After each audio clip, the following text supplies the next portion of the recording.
నేను ఎప్పుడు కూడా కష్టాలు నష్టాలు మీతో పంచుకోవాలి. నా ఆలోచన ఒకటే, ప్రతి ఒక్క కుటుంబానికి అండగా ఉండాలనేది నా కోరిక. మీ జీవితాల్లో వెలుగు తీసుకురావాలనేది నా సంకల్పం. అందుకే మొన్న ఎన్నికల్లో చూశాను. నా జీవితంలో ఎప్పుడు కూడా అలాంటి ఎన్నికలు చూడలేదు.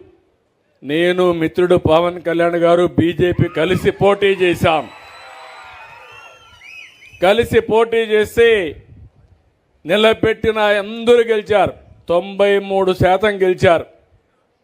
అంటే మీలో ఎంత ఉత్సాహం ఉందంటే, ఎక్కడ చూసినా కూటమి అభ్యర్థుల సింబల్ కనపడిస్తే మీరంతా ఓట్లేసే పరిస్థితికి వచ్చారు. గుద్దుడే గుద్దుడు కార్యక్రమానికి శ్రీకారం చుట్టారు.